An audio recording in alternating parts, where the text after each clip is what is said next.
दुनिया में बुराई ढूंढते ढूंढते आखिर में मुझे पता लगा कि बुराई की शुरुआत तो इंसान के अंदर से होती है, यानी कि हमारे अंदर से होती है। अब ऐसा ही जीता जागता उदाहरण दिख रहा है नेहा सिंह राठौर के साथ। हाँ, ये नाम आप सभी ने सुना होगा क्योंकि ये एक लोक गायिका है और यूपी चुनाव से ठीक पहले इनका एक गाना आता है यूपी में काबा, जो बेहद फेमस होता है, बहुत लोकप्रिय होता है, जिसके बाद नेहा सिंह राठौर टीवी डिबेट्स में दिखने लगती हैं, न्यूज चैनल में लोग इन्हें बुलाने लगते हैं, बहुत लोकप्रिय होती है। लेकिन नेहा सिंह राठौर के ऊपर सवाल है कि वो अपने हर एक गाने में योगी सरकार पर कटाक्ष करती नजर आती है। देश में उपद्रव हो, लोग भड़के ऐसी चीजों का जिक्र करते हैं अपने गाने में, तो अब इसी चीज को लेकर यूपी सरकार ने उन्हें नोटिस भेज दिया है। क्यों? क्योंकि उनका एक और गाना रिलीज हुआ है चुनाव से ठीक पहले, यूपी में काबा पार्ट 2, जिसके अंदर उन्होंने कहा है कि लखनऊ देहात में जो दोनों माँ बेटी झुलसकर मर गई अतिक्रमण की कार्यवाही के दौरान, वो सब कुछ योगी आदित्यनाथ ने जानबूझकर किया है और यूपी सरकार ने उन्हें जानबूझकर जलाया है, जिसके बाद प्रदेश में हंगामा मच गया है और नेहा सिंह राठौर की मुश्किलें बढ़ती जा रही हैं। हालांकि सवाल पूछना, आलोचना करना सबका अधिकार है, लेकिन यूपी पुलिस के, यूपी सरकार के, योगी आदित्यनाथ सरकार के तमाम अच्छे काम को छोड़ते हुए नेहा सिंह राठौर केवल समाज में जहर घोलने का काम कर रही हैं, राम राज पर सवाल उठा रही हैं, यूपी की कानून व्यवस्था पर उंगली उठा रही है और योगी सरकार को नाकामयाब सरकार बता रही है। इसके साथ साथ अब यूपी पुलिस का एक्शन शुरू हो गया है। यूपी पुलिस ने नेहा सिंह राठौर को नोटिस जारी किया है, जिस नोटिस के तहत 7 सवाल पूछे गए हैं। इस प्रकार है, नेहा से पूछा गया है कि जो उन्होंने अपने ट्विटर, इंस्टाग्राम और फेसबुक हैंडल पर जो गाना रिलीज किया है, क्या वो अकाउंट खुद उनके हैं? यदि उनके हैं तो क्या वो उन्हें खुद चलाती है?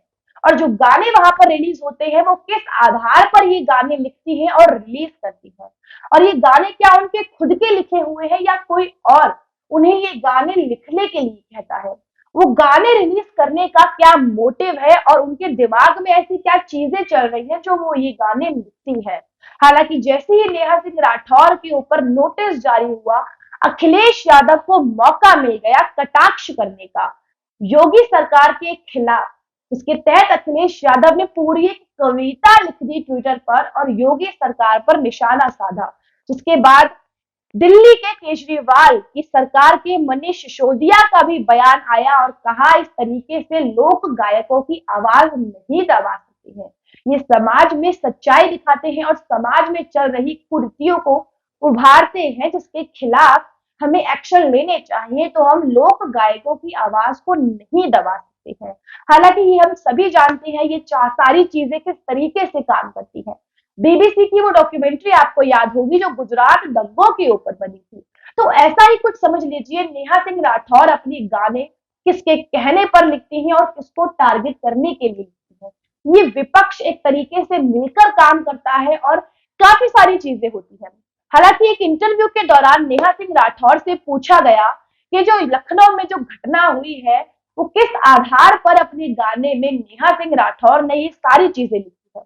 इसके बाद नेहा सिंह राठौर बौखलाती हुई नजर आई और कहा कि मैं अपने वकील से बात करने के बाद इन सारी चीजों के जवाब दूंगी। मेरे साथ एक लोक गायिका की तरह बर्ताव किया जाए, ना कि कोई विपक्षी पार्टी के नेता की तरह। हालांकि नेहा सिंह राठौर ने जो खड्डा खोदा था वो भरने का नाम नहीं ले रही है, जिसके बाद उनकी मुसीबतें और बढ़ने लगी हैं क्योंकि बाज नहीं आई। उसके तुरंत बाद उनका एक और गाना रिलीज हुआ, इसके ऊपर उन्होंने खुद ये कैप्शन दिया कि मैं इस गाने के जरिए यूपी में बेरोजगार युवाओं को नौकरी दिलाना चाहती हूँ। अब ये वीडियो देखने के बाद जो युवा हैं वो भड़क सकते हैं, उपद्रव कर सकते हैं, दंगे कर सकते हैं। तो कृपया कर पहले से ही रेडी रहिए क्योंकि दंगे फसाद इस गाने पर हो सकती है। तो ये महिला जो है नेहा सिंह राठौर, ये सीना ठोक कर दिन रात गाने रिलीज कर रही है और कह रही है कि इन गानों पे दंगे हो सकते हैं। तो ऐसे में हम क्या समझे कि नेहा सिंह राठौर चाहती क्या है? हालांकि जो गड्ढा उन्होंने खोदा था उसमें उनके ही पति गिर रहे हैं, क्योंकि उनके पति जो है वो दृष्टि आईएएस, जो दिल्ली के मुखर्जी नगर स्थित एक आईएएस परीक्षा एग्जाम की तैयारी करवाने वाली कोचिंग सेंटर है जहां उनके पति पढ़ाते हैं। अब उनके पति को वहां से इस्तीफे का नोटिस मिल गया है कि आप इस्तीफा दे दीजिए। हालांकि उनके पति का कहना है कि पहले ही उनकी एकेडमी के साथ कोई विवाद चल रहा था, लेकिन जब से नेहा सिंह राठौर के ऊपर यूपी पुलिस का नोटिस जारी हुआ है, तब से उन्हें इस्तीफा देने के लिए कह दिया गया है। नेहा सिंह राठौर के पति का कहना है कि आलोचना करना सबका अधिकार है। इस तरीके से किसी की आवाज दबाना बिल्कुल भी ठीक नहीं है, लेकिन आलोचना करना ठीक है। लेकिन इस तरीके से किसी सरकार के ही कामों को गिनना गलत बात है। अखिलेश यादव के राज में भी ऐसे कई सारे काम हुए हैं प्रदेश में जो बहुत ज्यादा गलत थे। नेहा सिंह राठौर ने अब तक उन पर कोई सवाल क्यों नहीं उठाया है। हालांकि ये एक और मौका है राहुल गांधी, केजरीवाल, अखिलेश यादव, मायावती जैसे नेता को आलोचना करने का मौका मिल गया है। कह रहे हैं कि बीजेपी को एक लोक गायिका से इतनी दिक्कत हो रही है, बीजेपी बौखला उठी है। लेकिन यहाँ पर सबसे बड़ा सवाल ये है कि जब गलत काम पूरी दुनिया कर रही है तो आप एक को ही टारगेट क्यों कर रहे हैं।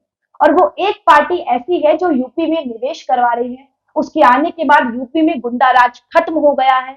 जो अतिक्रमण हो रहे थे गैर कानूनी, वो खत्म हो रहे हैं। हर चीज अच्छे से अपने समय पर काम कर रही है। लेकिन आपको केवल गलत चीजें उभार के दिखानी है और समाज में नफरत फैलानी है, जहर घोलना है।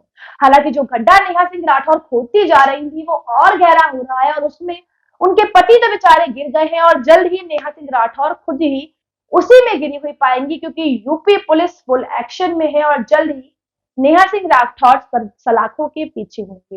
हालांकि इस मुद्दे पर आप अपनी क्या राय रखते हैं हमें कमेंट करके अवश्य ही बताइएगा। वीडियो को लाइक करिए, कमेंट करिए, चैनल को सब्सक्राइब करना बिल्कुल भी ना भूलें। नमस्कार।